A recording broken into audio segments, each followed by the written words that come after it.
हे देव, मैं तो एक कुंवारी कन्या हूँ। मैं अपने पिता और समाज को क्या मुंह दिखलाऊंगी? तुम्हारा पुत्र हमारे कवच और कुंडल सहित जन्म लेगा। वो दानवीर कर्ण के नाम से त्रिलोक में प्रसिद्ध होगा।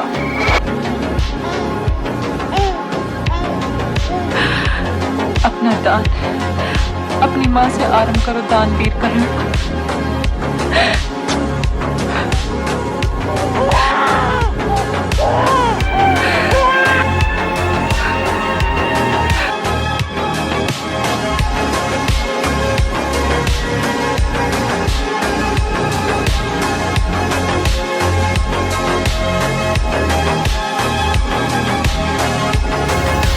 गंगा पुत्र देवव्रत के पश्चात आज तक किसी गुरु को तुम जैसा योग्य शिष्य नहीं मिला कर्ण।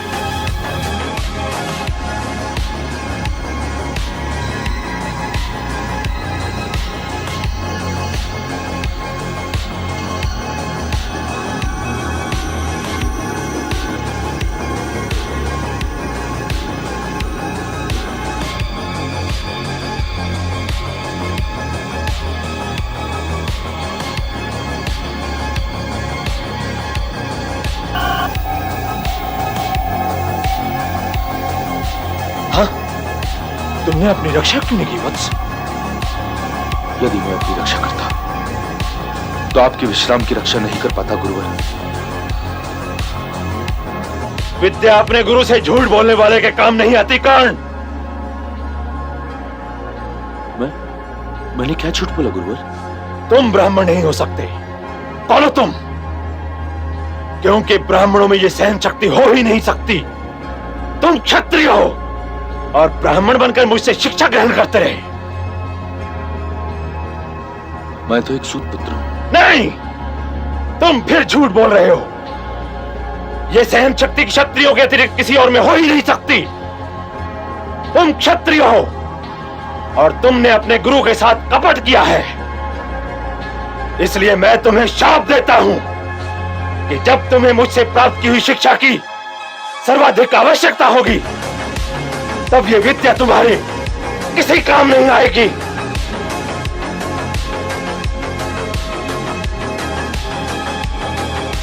मैं नहीं जानता कुलगुरु कि ये धनुर्धर कौन है, पर मैं इतना अवश्य जानता हूं कि ये वीर पुत्र है।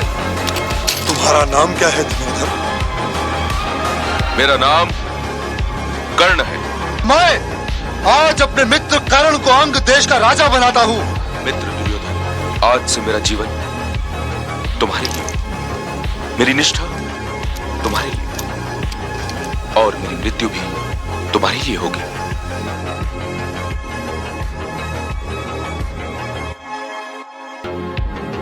मुझे तुम्हारा कवच चाहिए, तुम्हारे कुंडल चाहिए। मैंने तो सुना है तुम बड़े दानवीर हो। ये दूसरा प्रणाम किस लिए? पहला प्रणाम ब्राह्मण के लिए था और ये दूसरा प्रणाम इंद्रदेव के लिए है।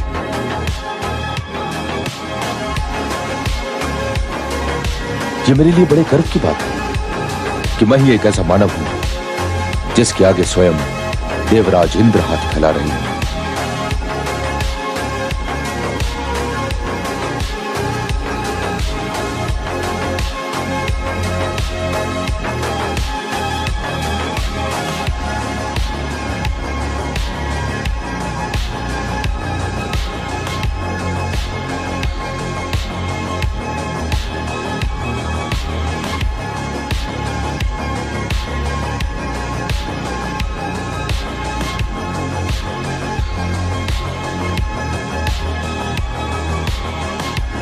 हे कर्ण,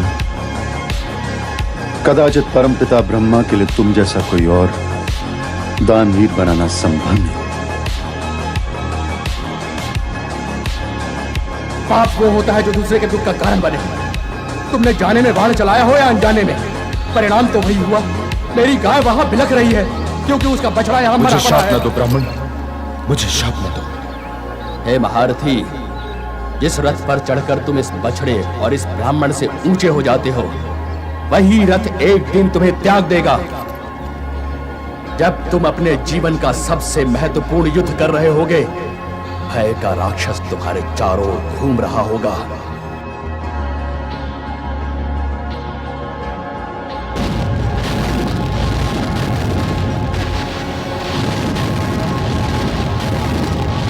ये प्रतिद्वंद्वी दिव्यास्त्रों के योग्य है पार्थ। दिव्यास्त्र चलाओ। जो आज्ञा केशव।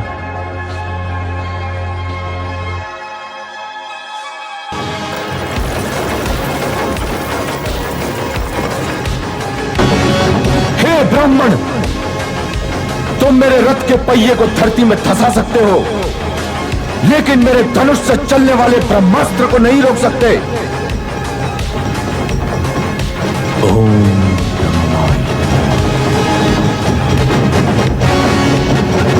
अपने गुरु के साथ कपट किया है।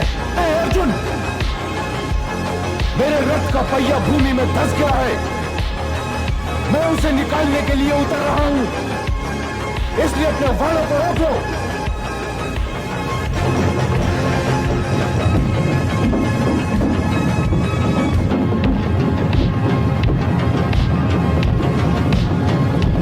क्या रहे हो पार्थ? मैं रथ पर हूं केशव, और वो पैदल है। युद्ध में रथ तो टूटते रहते हैं पार्थ। वो महारथी है, दूसरे रथ पर क्यों नहीं जाता? ये युद्ध के नियमों के विरुद्ध है केशव। अंगराज कर्ण ने कब युद्ध नियमों का पालन किया था पार्थ? कि आज तुम युद्ध नियमों के पालन पर उतर आए हो?